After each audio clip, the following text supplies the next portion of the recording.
They said he'd be a monster, a rough, violent man who'd break her spirit like wild horses on the frontier. Evelyn Carter stepped off that dusty Montana train in 1875, prepared for cruelty, prepared for survival, prepared for anything except kindness. But when Caleb Morgan looked into her frightened eyes and spoke 7 impossible words, "I'll be kind to you, I promise," everything she believed about her fate shattered. This is their story. Stay until the end and comment what city you're watching from so I can see how far this journey has traveled. The Boston rain fell in sheets that October morning, drumming against the train station's tin roof like 1,000 urgent fingers tapping out a warning Evelyn Carter couldn't ignore. She stood on platform 7 with a worn leather suitcase at her feet and a letter clutched so tightly in her gloved hands that the paper had gone soft with moisture and desperation. Around her, the station bustled with life. Businessmen in top hats rushing toward their futures, families embracing, lovers stealing kisses behind pillars. But Evelyn felt utterly alone, a ghost already, haunting the edges of a life that no longer belonged to her. The letter had arrived 3 weeks ago, delivered by her father's attorney with the cold efficiency of a death sentence. The words were burned into her memory now, each one a brand. "Your passage has been arranged. You will marry Mr. Caleb Morgan of Silver Creek, Montana Territory. The agreement is finalized. Your father's debts are settled. You leave October 15th. No courtship, no choice, just transaction." Evelyn's mother had pulled her aside the night before departure, her once beautiful face now haggard from years of bearing her own husband's cruelty. In the dim gaslight of Evelyn's childhood bedroom, stripped now of all its girlish treasures to pay creditors, her mother had gripped her shoulders with surprising strength. "Listen to me, Evelyn. Listen carefully." Her mother's voice had been urgent, desperate. "Men on the frontier are not like the gentlemen in our parlors. They're rough, hard, violent. This rancher, this Caleb Morgan, he paid good money for a wife, and he'll expect obedience, complete obedience." "Mother, please." "No." Her mother's fingers had dug deeper. "You must understand. Submit to everything. Fight nothing. When he raises his voice, lower yours. When he raises his hand—" She'd stopped, and in that pause, Evelyn had seen decades of her mother's own suffering flash across her features. "When he raises his hand, you endure. You survive. That's all women like us can do. Survive." Now, standing in the rain with that warning echoing in her mind, Evelyn watched the great locomotive hiss and steam before her, like a mechanical dragon preparing to carry her to some distant, terrible fate. The conductor called for boarding, his voice barely audible above the storm and the chaos of the station. She didn't want to move. Her feet felt rooted to the platform, her body's last rebellion against a future she couldn't control. But what choice did she have? Return to her father's house, where creditors circled like vultures? Where her own father had looked at her not as a daughter, but as a commodity, a thing to be sold to settle his gambling debts and failed investments? Miss, you boarding or not?" The conductor appeared at her elbow, impatient. Evelyn picked up her suitcase, so light, containing all that remained of her 22 years, and climbed aboard. The journey west took 7 days, each one carrying her farther from everything she'd ever known. The train rattled through Pennsylvania's rolling hills, across Ohio's farmlands, into the great sprawling prairie that seemed to stretch forever beneath an endless sky. With each mile, the landscape grew wilder, less tamed, less civilized. The passengers changed too. The Boston businessmen and society ladies gave way to farmers, prospectors, women with hard eyes and harder stories, men with guns on their hips and dust in their beards. Evelyn kept to herself, occupying a corner seat by the window, watching America transform outside the glass. She'd brought 3 books, Austen, Bronte, and a volume of Whitman's poetry, but found she couldn't focus on the words. Instead, she invented stories about her fellow passengers to distract herself from her own fate. That woman in the threadbare dress was fleeing a cruel husband. That man with the Bible was searching for redemption. That child with the dirty face was an orphan heading toward an uncertain future, just like her. At night, when the train stopped at various stations to take on water and coal, Evelyn would step onto the platforms and look up at unfamiliar stars. She'd grown up with Boston Harbor and brick buildings and gas street lamps. Out here, The darkness was complete and absolute, broken only by the occasional lonely light of a distant homestead. The vastness terrified her. How did people survive in such emptiness? How did they not simply blow away like dust? On the 5th day, a woman sat down across from her. She was perhaps 40, with weathered skin and kind eyes, wearing practical traveling clothes that had seen better days. "First time west?" the woman asked, her accent marking her as from somewhere in the middle states, Illinois perhaps, or Iowa. Evelyn nodded, not trusting her voice. "I remember my first trip." The woman smiled. "Scared me half to death. All that space, all that sky. Thought I'd never get used to it."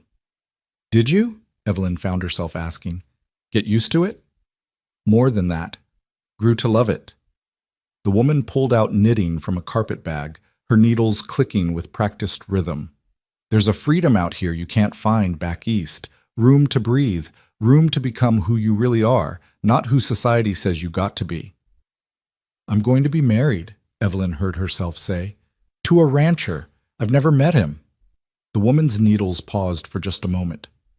"Mail order bride?" Evelyn flinched at the term, but nodded. "Ah." The clicking resumed. "That's a hard road, girl. I won't lie to you. Some men are good, decent, lonely and looking for partnership. Others—" She trailed off, and Evelyn didn't need her to finish. "But I'll tell you this. Out here, you got more say in your fate than you might think. The frontier changes women, makes us stronger. We have to be. There's no parlors to faint in, no society to catch us when we fall. We catch ourselves." "I don't know if I can be strong," Evelyn whispered. "You can be. You will be. Because you got no choice." The woman met her eyes. "What's his name, this rancher?" "Caleb Morgan. He has land near Silver Creek, Montana." The woman's expression shifted, something like surprise flickering across her features. "Morgan? Caleb Morgan?" Evelyn's heart clenched. "Do you know him?" "Not personally, but I've heard the name. We're stopping in Billings. That's not far from Silver Creek. The Morgans are one of the established families out there. Got a decent spread from what I understand." She resumed knitting, needles clicking faster now. "Could be worse, girl. Could be a lot worse." But it could also be much worse than she imagined, Evelyn thought. A man with land, with resources, with power. What would stop him from being the tyrant her mother warned her about? On the 7th day, the train began climbing into the Montana territory. The landscape transformed again, mountains rising in the distance, their peaks already dusted with early snow. The air that blew through the train windows was sharp and clean, so different from Boston's coal smoke and harbor brine. Pine forests replaced the endless prairie. Rivers ran clear and fast, cutting through ancient rock. Despite her fear, Evelyn felt something stir inside her, a tiny, fragile spark of something that might have been wonder. It was beautiful, this wild land. Terrifying, but beautiful. The train pulled into Silver Creek just after 2 in the afternoon. The town was small, a main street of perhaps 20 buildings, mostly wood construction with a few brick facades trying to suggest permanence and civilization. A general store, a saloon, a hotel, a bank, a land office, a church with a white steeple. Mountains rose in every direction, and the air was so clear and thin that Evelyn felt almost dizzy stepping down onto the platform. Her legs trembled after so many days of travel. She clutched her suitcase and looked around, her heart hammering. Which one was he? The grizzled man near the freight car? The heavy-set man in the dusty suit? The young cowboy leaning against the station wall, picking his teeth with a splinter? "Miss Carter?" The voice came from behind her, and she turned. He was tall. The first thing she noticed, perhaps 6 feet, with broad shoulders beneath a worn canvas jacket.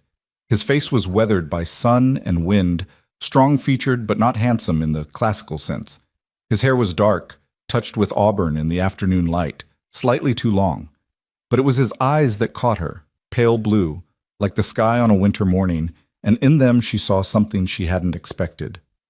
Gentleness. "I'm Caleb Morgan," he said, and his voice was deep but soft, careful. He held his hat in his hands, turning it nervously. I'm pleased to meet you, Miss Carter." Evelyn couldn't speak. Her mother's warnings crashed over her in waves. Submit, endure, survive. She made herself curtsy, a ridiculous Boston gesture here in this frontier town. But it was all she knew. I know this is strange, Caleb continued, and she saw him swallow hard, as nervous as she was. I know you don't know me. I know you probably don't want to be here. He took a step closer, and she forced herself not to retreat. But I want you to know something, Miss Carter. I want you to know it right now before we go any further. He met her eyes directly, and in his gaze she saw nothing of the cruelty she'd prepared for. No violence, no rage, no ownership. I'll be kind to you, Caleb Morgan said quietly. That's a promise. The words hit her like a physical force. For a moment she couldn't breathe. Kindness. He promised her kindness. It seemed impossible, a lie, a trick. Men didn't promise such things. Men took and demanded and commanded, didn't they? She found her voice at last. Thank you. He smiled then, just a little, and it transformed his face. Your trunk should be coming off the freight car soon. I've got a buggy waiting. It's about an hour's ride to the ranch. If you need anything from town first, supplies, anything personal, we can stop. No, I just want... She couldn't finish.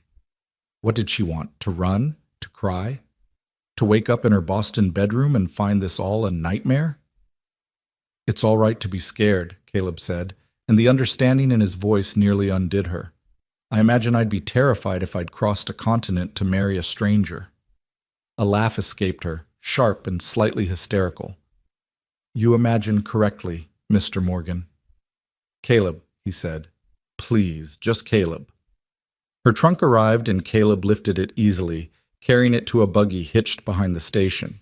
The horse was a pretty chestnut mare with a white blaze, the buggy well-maintained though clearly used. Caleb helped her up with a hand that was calloused but gentle, then climbed up beside her and took the reins. As they drove out of Silver Creek, Evelyn stole glances at him. He handled the horse with easy competence, his movements economical and sure. His profile was strong, his jaw marked with several days of stubble that gave him a rugged appearance. He wore working clothes, canvas pants, a cotton shirt under the jacket, worn boots. A gun belt hung from his hip, the pistol looking well used but well maintained. The town's growing, Caleb said, clearly trying to make conversation. When I first came here 10 years ago, there were maybe 6 buildings. Now look at it. We've got a school now, and a real doctor. Railroad changed everything. How long have you had your ranch? Evelyn asked, her voice barely above a whisper. 7 years. My father died when I was 19, left me a small inheritance. I came west, bought land from a homesteader who wanted to move on to Oregon. Started with 50 head of cattle and a lot of hope. He glanced at her. Now I've got 300 head, good water rights, and 1,500 acres of decent grazing land. That sounds successful. It's a living, a good one, most years. Hard work, but honest. He paused. I don't know what you were told about me, Miss Carter. Evelyn? She interrupted, surprising herself. If I'm to call you Caleb, you should call me Evelyn. His smile was quick and genuine. Evelyn, that's a pretty name. Suits you. Heat crept into her cheeks, and she looked away, focusing on the landscape rolling past. They'd left the town behind now, following a rutted road through rolling grassland studded with pine trees. Mountains rose on all sides, their peaks majestic and imposing. A hawk circled overhead, and in the distance she could see a herd of something, deer or elk, she couldn't tell which. I don't know what you were told about me, Caleb began again, but I want to be honest with you. I'm not a wealthy man. The ranch does well enough, but there's no luxury. Life is hard out here. The winters are bitter cold. The work never ends. I'm gone sometimes for days driving cattle or mending fences on the far ranges. Why did you send for a wife? The question escaped before she could stop it. Too direct, too bold. But Caleb didn't seem offended. Loneliness, mostly. I've spent 7 years building something, and I realized I was building it for no one. No family, no future. Just work for work's sake. He kept his eyes on the road. I'm 31 years old. Most men my age have wives and children by now. I wanted that. A partner. Someone to share it all with. You could have courted someone locally. There aren't many unmarried women in Silver Creek. And the few that are, he trailed off diplomatically. I wanted someone educated, someone who could talk about more than cattle and weather, someone who might bring a different perspective to this place. So you bought a wife from Boston. The bitterness in her voice surprised even her. Caleb pulled the buggy to a stop. They were on a small rise, the road stretching ahead toward a valley where Evelyn could see the silver ribbon of a river cutting through green grassland. He turned to face her fully. I didn't buy you, Evelyn. I paid for your passage. I settled your father's debts so you could be free of him. His voice was firm but not angry.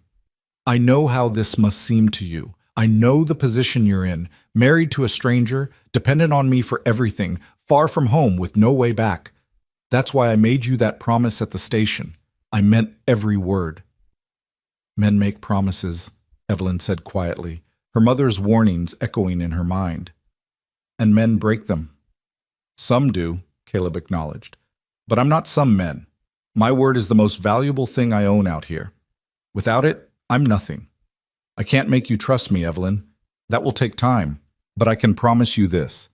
You'll be treated with respect in my house. You'll have say in decisions that affect you. You'll never be struck or abused. And if after a time you truly can't bear this life, I'll give you the money to return east. I won't keep you prisoner. Evelyn stared at him, searching his face for lies, for deception. But she saw only sincerity, and it terrified her almost more than cruelty would have. Cruelty she understood. Her father had taught her that lesson well. But kindness? Genuine kindness? She had no framework for that, no way to predict or protect herself from it. Why? She whispered. Why be kind when you could simply command? You have all the power here. Because commanding isn't partnership, Caleb said simply. He picked up the reins again. And partnership is what makes a life, not just a marriage. They drove on in silence, and Evelyn's mind churned. Could she believe him? Dare she hope? Or was this just a different sort of trap, kindness as a lure, drawing her in before the real nature of things revealed itself? The Morgan Ranch appeared as they crested another rise. The main house was a sturdy log structure with a wide porch, smoke curling from the chimney. Nearby stood a large barn, a stable, several outbuildings, and corrals where horses grazed. The valley spread out before them, green and beautiful, with the river running through it and mountains rising as a protective barrier on all sides. It's beautiful, Evelyn breathed, and meant it. It's home, Caleb said quietly. Or I hope it will be, for both of us. As they approached the house, a woman emerged onto the porch. She was perhaps 50, stern-faced, wearing a practical gray dress and an expression that suggested she didn't suffer fools gladly. Behind her came 3 men, cowhands by their dress, who stopped their work to watch the buggy arrive. Caleb pulled to a stop and jumped down, then came around to help Evelyn descend. His hands on her waist were brief and respectful as he lifted her down. Mrs. Harwood, he called to the woman on the porch. This is Miss Evelyn Carter. Evelyn, Mrs. Harwood has been my housekeeper for 5 years. Keeps everything running smoothly. Mrs. Harwood's sharp eyes swept over Evelyn, taking in every detail of her traveling dress, her Boston manners, her city softness. The assessment was quick and clearly found Evelyn wanting. Miss Carter, Mrs. Harwood said, her tone civil but cool. Welcome to Morgan Ranch. Thank you, Evelyn managed. The 3 cowhands approached, removing their hats. Caleb made introductions. This is Jake Martinez. He's my foreman. Been with me since the beginning. That's Tom Whitfield, best horse handler in the territory. And young Sam Cooper, still learning but eager. Jake was Mexican, perhaps 40, with a weathered face and intelligent eyes. Tom was older, maybe 50, grizzled and lean. Sam was barely 20, with an open, friendly face dusted with freckles. Ma'am, they each said in turn, nodding respectfully. Evelyn nodded back, overwhelmed by all these strangers who were now, apparently, her household. I'll show you inside, Caleb said, lifting her trunk. Get you settled. We'll talk about arrangements. The inside of the house was simple but clean. A large main room served as both kitchen and living area, with a stone fireplace dominating one wall. Comfortable but worn furniture sat before it. A dining table occupied the other end of the room. Doors led to what Evelyn assumed were bedrooms. There are 3 bedrooms, Caleb said, setting her trunk down. The largest is mine. The middle one I prepared for you. The smallest is for guests, though we rarely have any. He paused, clearly uncomfortable. I thought you'd want your own space. For now, at least. Until you're more comfortable. With everything. Relief flooded through her so strongly she nearly swayed. Her own room, privacy, not immediate intimacy with a stranger. It was more consideration than she'd dared hope for. Thank you, she said quietly. Mrs. Harwood will help you get settled. I need to check on things in the barn. We've got a mare about to foal. Take your time. Rest from the journey. Supper's at 6, but if you're not ready to join us, Mrs. Harwood can bring you something in your room. He left then, and Evelyn stood in the center of this strange house, in this strange wild land, beside her trunk containing all she owned in the world, and tried not to cry. Mrs. Harwood appeared in the doorway, her expression still unreadable. Your room's through here. Evelyn followed her into a bedroom that was small but adequate. A bed with a simple quilt, a dresser, a washstand with pitcher and basin, a window looking out toward the mountains. No luxury, as Caleb had warned, but clean and functional. Mr. Morgan's had me preparing this room for 3 weeks, Mrs. Harwood said, opening the curtains. Wanted it ready. He's been particular about it. Wanted to make sure you'd be comfortable.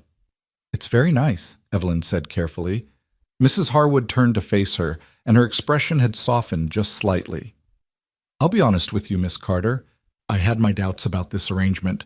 A city woman coming out here, raised soft, knowing nothing about ranch life. Seemed like a recipe for disaster. Evelyn said nothing, sensing more was coming. But Mr. Morgan is a good man. Best man I've known, if I'm honest. Works harder than any 3 men I've met. Treats everyone fair, his hands, his animals, even me. She paused. He deserves a wife who'll appreciate that, who won't be looking down her nose at this life he's built. I'm not looking down on anything, Evelyn said quietly. I'm just trying to survive. Something shifted in Mrs. Harwood's eyes. Recognition, perhaps. Understanding. We're all trying to survive out here, Miss Carter. Some of us just have more practice at it than others. You'll learn, or you won't. Time will tell. She moved toward the door. Supper at 6. I assume you'll join us? Yes, Evelyn said. I will. Alone at last, Evelyn sat on the bed and allowed herself to simply breathe. The mattress was surprisingly comfortable. Through the window, she could see the valley spreading out, golden in the afternoon light. Somewhere outside, she heard men's voices, the lowing of cattle, the whinny of a horse, the sounds of a working ranch. This was her life now. This room, this house, this wild Montana valley, and the man who'd promised her kindness. Could she believe him? Could she build something here, or would she spend her life waiting for the other shoe to drop, for the cruelty she'd been warned about to finally reveal itself? She didn't know. But she was here, and there was no going back. Evelyn unpacked her trunk with shaking hands. Her few dresses, impractical for ranch life, she already knew. Her books. A miniature portrait of her mother, the only possession she'd insisted on keeping. A small jewelry box containing her grandmother's locket, her only inheritance. At the bottom of the trunk, wrapped in linen, was her wedding dress. White silk that her mother had worn, altered to fit Evelyn. She lifted it out, and her hands stilled. She was supposed to be married. Today. Tomorrow. Soon. To a man she'd met hours ago. The reality of it crashed over her, and this time she couldn't hold back the tears. She cried silently, not wanting anyone to hear, pressing the silk dress to her face to muffle the sound. She cried for her lost life, for her stolen choices, for the fear that lived in her chest like a trapped bird. She cried until she had no tears left, and then she carefully folded the dress and put it in the bottom drawer of the dresser. When 6 o'clock came, Evelyn washed her face with the cold water in the basin, changed into a fresh dress, and pinned her hair up with hands that barely trembled. She would not hide in her room like a frightened child. She would face this new life with whatever courage she could muster. She would survive. The main room was filled with the smell of food when she emerged, stew from the smell of it, and fresh bread. Mrs. Harwood was setting the table. The 3 cowhands were washing up at a basin near the door, and Caleb stood by the window looking out toward the darkening valley. He turned when she entered, and his face brightened. "Evelyn, I'm glad you decided to join us. I hope you found the room acceptable?" "Very acceptable, thank you. Sit, please." He pulled out a chair at the head of the table, but indicated the seat beside it for her. "We're informal here. Everyone eats together." The meal was simple but filling. Mrs. Harwood's beef stew was rich and well-seasoned, the bread warm and crusty. Conversation flowed around Evelyn, talk of cattle and water rights, fences that needed mending, a foal that had been successfully birthed just that afternoon. The men included Caleb in the conversation naturally, asking his opinion, sharing their observations, clearly respecting his judgment. Evelyn ate quietly, observing. Caleb treated the men like equals, valued their input. There was easy camaraderie among them, built on years of working together. Even Mrs. Harwood joined the conversation occasionally, and Caleb listened to her with the same respect he showed the men. "What do you think, Evelyn?" She looked up, startled. Caleb was looking at her expectantly. "I'm sorry, We were discussing whether to extend the east pasture or improve irrigation on the current grazing land. You've been educated. What does logic suggest?" They were all looking at her now, and she felt heat creep up her neck. I don't know anything about ranching." "No, but you know about resources and investment. Which makes more sense, expand what you have or improve what you already own?" It was a test, perhaps, or genuine curiosity. Either way, she considered the question seriously. "I would think improvement of existing resources would be more sustainable than constant expansion. Expansion requires more labor, more maintenance, more everything. Improvement of what you have makes what you have more valuable." Jake nodded slowly. "The lady's got a point, boss." "She does," Caleb agreed, and his smile was warm. "Improvement it is, then. We'll focus on irrigation this winter." The conversation moved on, but Evelyn felt something shift inside her. He'd asked her opinion, valued it. In front of his men, he'd given her voice weight. It was such a small thing, but it felt revolutionary. After supper, the men retired to the bunkhouse and Mrs. Harwood to her small cottage behind the main house. Caleb and Evelyn were left alone in the gathering dusk, and the sudden intimacy of it made Evelyn's pulse quicken with renewed anxiety. Caleb seemed to sense her discomfort. He moved to the fireplace, adding logs, keeping distance between them. "I thought we should talk," he said quietly. "About expectations. About what happens next."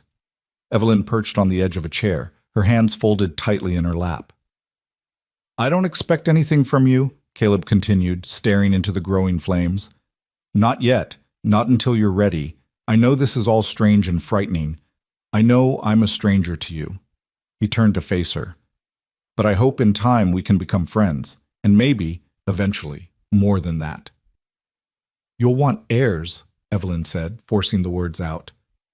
"I understand that's part of the arrangement." "Eventually, yes. I'd like children someday, but not—" He stopped, clearly uncomfortable. "Not until there's genuine feeling between us. Not until you want that too. I'm not going to force anything, Evelyn. I hope you understand that." "Men have rights," she whispered. "As husbands, legal rights." "I don't care about legal rights." His voice was firm. "I care about doing what's right, and what's right is giving you time, giving us both time." Evelyn looked up at him, this tall, weathered stranger who kept saying impossible things. "Why?" she asked again, the same question from earlier. "Why be different? Why not just—" "Because I saw my mother suffer," Caleb said quietly, and pain flickered across his face. "My father wasn't a bad man, but he was hard, demanding. He treated my mother like property, like something he owned. I watched her wilt over the years, watched her spirit dim. When she died, I swore I'd never do that to a woman, that if I ever married, it would be partnership, not ownership." "I'm sorry," Evelyn said softly, "about your mother." "So am I." He turned back to the fire. "Tomorrow, I'll show you around the ranch, introduce you to the rhythms of life here. You don't have to work. I don't expect that, but I think you'll be happier if you find purpose here, something that's yours." "I'd like that," Evelyn heard herself say. "I don't want to be useless." "You could never be useless." Caleb's voice was warm. Now, you must be exhausted from your journey. Get some rest. Tomorrow's a new day. Evelyn stood, and impulsively, before she could stop herself, she said, "Thank you, Caleb, for your kindness. I know I don't fully trust it yet, but thank you." "You're welcome, Evelyn. Good night." "Good night." In her room, Evelyn prepared for bed by lamplight. She changed into her nightgown, brushed out her hair, performed all the familiar rituals. But everything felt different now. The sounds outside her window were strange. Not Boston's carriages and harbor bells, but wind in pines and the distant call of a coyote. She climbed into bed and stared at the ceiling, her mind too full for sleep. He'd promised kindness. He'd given her space. He'd asked her opinion. Small things, perhaps, but to her they were miracles. Could she dare to hope? Could she let herself believe that maybe, just maybe, this wouldn't be the prison sentence she'd feared? Outside her window, the Montana night deepened. Stars blazed in the clear sky, more stars than she'd ever imagined existed. The wind whispered through the valley, carrying the scent of pine and grass and possibility. Somewhere in the house, she heard Caleb's footsteps as he retired to his own room. The sound was oddly comforting. Evelyn closed her eyes and tried to imagine a future here. Tried to imagine partnership instead of ownership. Tried to imagine kindness as a foundation instead of an illusion. Sleep came slowly, but when it did, for the first time in weeks, she didn't dream of prisons and chains. She dreamed of stars. Morning came too early, announced by a rooster's crow that shattered Evelyn's fitful sleep. For a disoriented moment, she couldn't remember where she was. The unfamiliar ceiling, the quality of light through rough curtains, the absolute silence broken only by birdsong. Then memory crashed back. Montana, the ranch, Caleb Morgan, and his impossible promise of kindness. She dressed quickly in one of her simpler dresses, though even her simplest gown was wholly impractical for ranch life with its tight bodice and layers of petticoats. In the small mirror above the washstand, her reflection looked pale and uncertain, dark circles beneath her eyes testament to her troubled sleep. The main room was already alive with activity when she emerged. Mrs. Harwood worked at the stove, the smell of coffee and frying bacon filling the air. Through the window, Evelyn could see Caleb and his men already at work in the corrals, their movements purposeful in the golden morning light. "Coffee?" Mrs. Harwood asked, not unkindly. "Yes, please." Evelyn's voice came out scratchy with sleep. The housekeeper poured a cup of dark, strong coffee and set it before her. "Breakfast will be ready shortly. The men eat at dawn, but Mr. Morgan said to let you sleep. Said you'd need the rest after such a journey." Evelyn wrapped her hands around the warm cup, grateful for something to hold. "That was kind of him." "Kindness is his nature," Mrs. Harwood said, cracking eggs into a skillet. "Though I expect you'll need to see it to believe it, coming from where you came from." "You know about Boston? About why I'm here?" "I know enough. Know your father sold you to settle debts. Know you had no choice in the matter." Mrs. Harwood flipped the eggs with practiced efficiency. "Know Mr. Morgan paid more than he should have because he wanted to free you from a bad situation, not create a new one." Evelyn stared into her coffee, emotions warring inside her. Gratitude mixed with resentment, grateful for Caleb's intentions, resentful that she'd needed saving at all, that she'd been treated as property by the man who should have protected her. "He could have gotten a wife for less," Mrs. Harwood continued. "Could have found some desperate widow or orphaned girl who'd have jumped at the chance for security. Instead, he specifically looked for someone educated, someone trapped by circumstance rather than poverty. Said he wanted someone who'd be his equal, not his servant." "Why are you telling me this?" Evelyn asked quietly. Mrs. Harwood set a plate of eggs, bacon, and fresh bread before her. "Because I see you waiting for the other shoe to drop, see you bracing for cruelty. And I'm telling you straight, it won't come. Not from Mr. Morgan. He's been nothing but decent to me since my husband died and left me with nothing. Gave me work, gave me respect, never once tried to take advantage, though God knows he could have." She met Evelyn's eyes directly. "What I'm saying is you can trust him, but that's something you'll have to learn for yourself." The door opened and Caleb entered, bringing with him the smell of horses and hay and morning air. His face was already dusty from work, his shirt sleeves rolled up, revealing tanned, muscular forearms. "Good morning," he said, smiling at Evelyn. I hope you slept well? Well enough, thank you. He poured himself coffee and sat across from her at the table, easy and comfortable in his own space. I thought after breakfast, if you're feeling up to it, I'd show you around properly, introduce you to the place. No expectations, just familiarization. I'd like that, Evelyn said, and realized she meant it. They set out an hour later, after Caleb had given instructions to his men for the day's work. He'd saddled 2 horses, a gentle gray mare for Evelyn and his own rangy bay gelding. Evelyn eyed the side saddle with trepidation. I haven't ridden much, she admitted. Just a few times in Boston, in parks. Ginny here is the gentlest creature you'll ever meet, Caleb assured her, patting the mare's neck. She's patient with beginners. I'll help you up. His hands on her waist, as he lifted her into the saddle, were brief and respectful, but Evelyn still felt heat rush to her face at the contact. She settled herself, adjusting her skirts, feeling ungainly and exposed. Just relax, Caleb said, handing her the reins. Let her feel that you trust her. She'll take care of you. They rode out slowly, Caleb keeping his horse close to hers, ready to assist if needed, but Ginny was indeed gentle, her gait smooth and unhurried. As they left the immediate ranch compound, Evelyn began to relax into the rhythm, even to enjoy the sensation of movement and height. The ranch spread out before them in the clear morning light. Caleb pointed out landmarks. The river that provided their water, curving silver through the valley. The line of cottonwoods marking the property's eastern boundary. The far pastures where cattle grazed, small dark shapes against the green. 1,500 acres, Caleb said, pride evident in his voice. Most of it grazing land, but we've got timber stands too, and good water rights. The river never runs dry, even in the worst summers. How did you know this was the right place? Evelyn asked. When you first came here? Caleb was quiet for a moment, gazing out over his land. I felt it. I know that sounds foolish, but when I crested that ridge, he pointed to a rise to the north, and saw this valley for the first time, I knew this was where I was meant to build something lasting. They rode along the river, and Caleb told her about the land's history, how it had been Crow territory once, before the treaties and relocations, how the first white settlers had struggled and many had failed, how he'd bought the property from a man named Henderson who'd given up after his wife died in childbirth, unable to bear the loneliness and the memories. There's ghosts here, Caleb said quietly.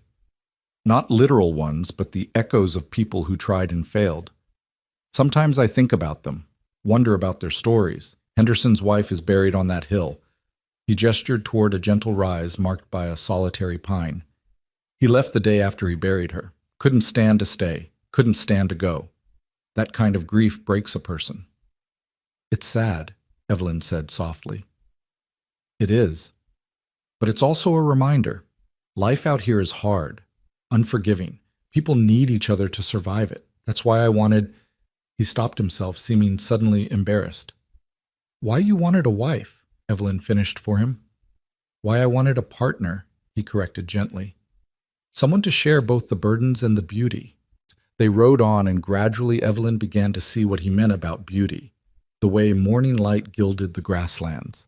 The sudden flight of an eagle from a riverside tree, wings spanning impossibly wide. Wildflowers dotting the meadows in riots of color. Indian paintbrush and lupine, and flowers she had no names for.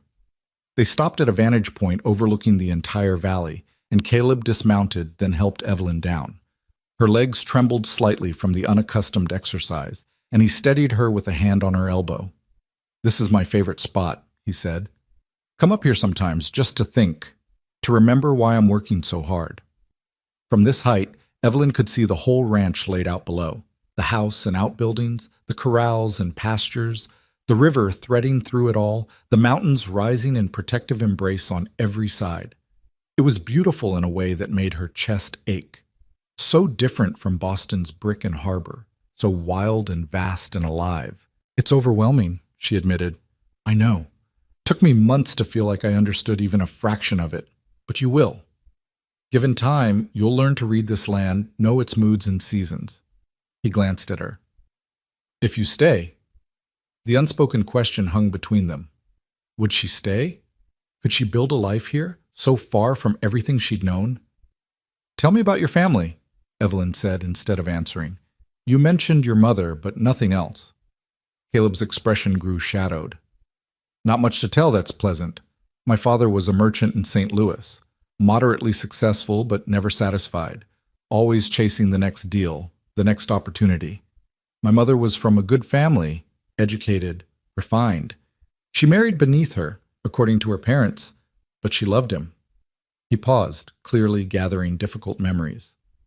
For years it was fine. Then my father's business started failing. He made bad investments, trusted the wrong partners. As his circumstances worsened, so did his temper. He never struck her. I'll give him that. But his words were weapons. He blamed her for everything, for not bringing enough dowry, for bearing him only one son, for being a burden instead of an asset. How old were you? Evelyn asked softly. 15 when it started getting really bad. 17 when my mother got sick. She just faded. The doctors called it consumption, but I think she died of a broken heart, of years of being told she was worthless. His voice was rough with old pain. My father died 6 months later. Drank himself to death, essentially. Left me with just enough money to start over somewhere else. And you came here. I came here, determined to build something different, something good, something that wouldn't be tainted by bitterness and failure. He turned to her. That's why I made you that promise, Evelyn, because I saw what happens when kindness dies in a marriage. I won't let that happen. Not in my house. Not to someone under my protection. Evelyn felt tears prick her eyes. I'm sorry for what you endured, for what your mother suffered. Don't be sorry. Just understand why I do things the way I do. Why I'll never raise my voice to you in anger. Why I'll never make you feel small or worthless. Because I know what that does to a person. They stood in silence, the wind whispering through the grass around them. Evelyn felt something shift in her understanding of this man. He wasn't just being kind for kindness' sake. He was actively fighting against the demons of his past, determined to create something better. My mother told me to submit, Evelyn said quietly, to endure, to never fight back no matter what. She thought she was preparing me for survival. She was teaching you what she'd learned, Caleb said. Can't fault her for that. But you don't have to submit here, Evelyn. You can speak your mind. Disagree with me. Fight with me if you need to. Not physically, but with words, with ideas. That's what partnership means. I don't know if I know how, she admitted. I've spent my whole life being quiet, being obedient, being invisible. Then you'll learn. We'll learn together. The ride back to the ranch was quieter, both of them absorbed in their thoughts. As they approached the barn, Evelyn saw a rider coming up the road from town, a tall man on a black horse moving fast. Caleb saw him too, and his expression tightened almost imperceptibly. That's Ronan Maddox, my neighbor to the west. Is something wrong? Evelyn asked, sensing tension in Caleb's suddenly rigid posture. Maddox has been trying to buy my water rights for 2 years. I've refused. He doesn't take refusal well. They reached the barn as Maddox pulled his horse to a stop. He was an imposing figure, taller even than Caleb, with iron-gray hair and a face that might have been handsome if not for the hardness in his eyes. He wore expensive clothes, his horse was prime stock, and his saddle gleamed with silver trim. Everything about him spoke of wealth and power. Morgan, he said, not bothering with pleasantries. Then his eyes found Evelyn, and something predatory flickered in them. And who's this? My wife, Caleb said flatly, and Evelyn noted he didn't use her name. What do you want, Maddox? Your wife? Well, congratulations. Maddox's smile didn't reach his eyes. Didn't think you had it in you to catch yourself a refined lady. Must have cost you pretty. Evelyn felt Caleb tense beside her, but his voice remained level. State your business or ride on. My business is the same as always, Morgan. Water. My herds are growing. I need more grazing land, and that means I need access to the river. Your river. He leaned forward in his saddle. I'm prepared to offer you $3,000 for the water rights to your eastern sections. And I'm prepared to refuse, same as the last 5 times you've asked. That's not wise, Morgan. I'm being generous here. You're being greedy. You've got your own water sources. They're just not as convenient as mine. Maddox's expression darkened. Everything changes, Morgan. Circumstances change. A man with a wife now has more to protect, more to lose, might make him more reasonable. It was a threat, thinly veiled but unmistakable. Evelyn felt ice slide down her spine. This was the sort of man she understood, the sort who used power to intimidate, who saw others as obstacles to be removed. "My circumstances haven't changed my answer," Caleb said coldly. "Now get off my land." For a moment, Maddox just stared at him, and the tension was thick enough to cut. Then he smiled again, that dead smile that held no warmth. "We'll talk again, Morgan, when you're feeling more reasonable, ma'am." He tipped his hat mockingly to Evelyn, wheeled his horse, and galloped away. Caleb watched him go, his jaw tight. Jake and Tom had emerged from the barn during the exchange, and they stood now with hands resting on their guns, ready to back Caleb if needed. "That man is trouble," Jake said quietly. "That man is a problem that's getting worse," Caleb agreed. "Tom, I want someone watching the eastern fence line from now on. He's got men who aren't above cutting wire or running off stock." "You think he'd go that far?" Evelyn asked. Caleb turned to her, and she saw worry in his eyes. "Maddox thinks this whole valley should be his. He's got the biggest spread, the most money, the most influence in town. The only thing he doesn't have is my water rights, and it eats at him. He's not a man who accepts limitations." "What will you do?" "What I've been doing. Hold my ground, protect what's mine." He glanced at her. "I'm sorry you had to see that. Sorry you're now part of this situation." "But I'm your wife," Evelyn said, surprising herself with the firmness in her voice. "That makes it my situation too." Something warm flickered in Caleb's eyes. "So it does. Come on, let's get these horses settled. You did well today, by the way. Real well for your first long ride." The rest of the day passed in a rhythm Evelyn was beginning to recognize. The men worked, mending fences, checking cattle, training horses. Mrs. Harwood managed the house with quiet efficiency, and Evelyn tried to find her place in it all, helping where she could, learning the patterns of ranch life. That evening, after supper, Caleb pulled out maps and ledgers, spreading them across the dining table. "Come look at this," he said to Evelyn. "I want to show you something." She came to stand beside him, looking down at the hand-drawn map of the property. He'd marked everything: fence lines, water sources, grazing rotations, timber stands. "This is the eastern section Maddox wants," Caleb said, pointing to an area along the river. "It's the best grazing land I have. If I sold the water rights, his cattle would overgraze it within 2 years. The land would be ruined, the river polluted. It's not just about keeping something from him, it's about protecting the land itself." "So it's about stewardship," Evelyn said, understanding. "Exactly. This land will be here long after I'm gone. I want to leave it better than I found it, not stripped bare for short-term profit." He looked at her. "That's why I can't sell to him. Why I won't, no matter what pressure he applies." "What kind of pressure can he apply?" Caleb was quiet for a moment. "He's got influence in town. Sits on the bank board, has the sheriff in his pocket. He could make things difficult. Deny me credit, interfere with shipping my cattle, turn a blind eye if things happen on my property. That's not legal. Legality means different things out here. We're still frontier, Evelyn, civilized veneer over something much rawer. Men like Maddox make their own rules when they can get away with it." Evelyn studied the maps, tracing the river's course with her finger. "What about allies?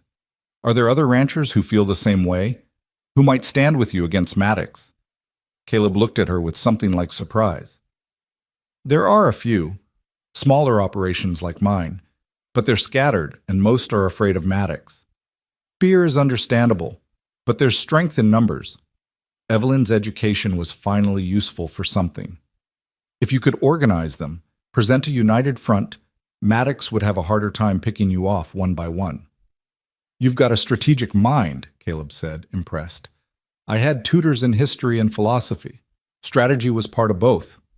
She felt a small surge of pride that her education, so often dismissed as ornamental, might actually be valuable here. "Then I'll want your help," Caleb said decisively. "I've been fighting this alone, but you're right. Time to build alliances." They worked late into the evening, and Evelyn felt something unexpected blooming inside her. Purpose. Usefulness. She wasn't just a burden or an ornament here. She could contribute.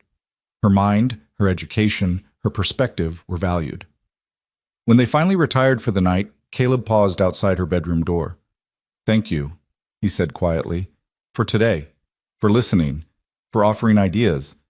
It means more than you might think." "Thank you for including me," Evelyn replied, "for treating my thoughts as valuable." "They are valuable. You are valuable." He smiled, that gentle smile that transformed his weathered face. "Sleep well, Evelyn." "You too, Caleb." In her room, Evelyn prepared for bed with a lighter heart than she'd had since leaving Boston. The day had been full: the ride, the confrontation with Maddox, the strategy session with Caleb. But more than that, it had been full of small kindnesses. Caleb's patience teaching her to ride, his openness about his past, his genuine interest in her ideas. Maybe, she thought as she climbed into bed, maybe her mother had been wrong. Maybe not all men were tyrants waiting to reveal their cruelty. Maybe some, like Caleb, were exactly what they appeared to be. It was a dangerous hope, but it was hope nonetheless. The next few days fell into a pattern. Mornings found Evelyn riding out with Caleb, learning the land, meeting the cattle, understanding the rhythms of the ranch.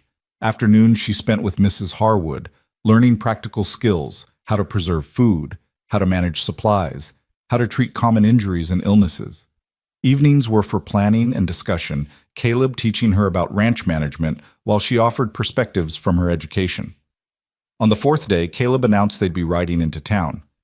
"We need supplies, and I want to introduce you to people. Let them know you're here, that you're my wife." Evelyn dressed carefully in her best day dress, aware that she'd be on display, that judgments would be made. The ride into Silver Creek took an hour, and Caleb filled the time with stories about the town's residents, who was fair, who was trouble, who could be trusted. "The doctor is Seth Richardson. Good man, knows his business. The banker is Walter Spence, Maddox's friend, so be careful around him. The general store is run by Martha and Henry Chen. They came from San Francisco 5 years ago, faced a lot of prejudice at first, but they proved themselves valuable to the community." Silver Creek was busy when they arrived, the main street full of wagons and horses and people going about their business. Caleb helped Evelyn down from the buggy and offered his arm. They walked together down the boardwalk, and Evelyn felt eyes on her, curious, assessing, judging. Their first stop was the general store. The Chens were a middle-aged couple, warm and welcoming despite the initial wariness in their eyes when they saw Evelyn's fine clothes. "Mr. Morgan," Martha Chen said, smiling. "Good to see you, and this must be the wife we've heard about." "This is Evelyn," Caleb said proudly. "Evelyn, Martha, and Henry Chen, best storekeepers in the territory." "Pleased to meet you," Evelyn said, offering her hand. Martha shook it, her grip firm. "Welcome to Silver Creek, Mrs. Morgan. I hope you'll be happy here." "I hope so too," Evelyn said honestly. They spent an hour in the store, Caleb consulting with Evelyn about supplies, asking her preferences, treating the mundane task of shopping as a joint decision rather than a chore to be hurried through. Evelyn found herself relaxing, even enjoying the normalcy of it. As they were loading their purchases into the buggy, a woman approached. She was perhaps 60, impeccably dressed, with sharp eyes and an assessing expression. "Caleb Morgan," she said, her voice carrying authority. "Introduce me to your bride." "Mrs. Thornton," Caleb said with genuine warmth. "Evelyn, this is Eleanor Thornton. She runs the school here and is the closest thing Silver Creek has to a civic leader. Mrs. Morgan." Eleanor Thornton's examination was thorough, but not unkind. "I heard about you from Martha. Boston bred, educated, far from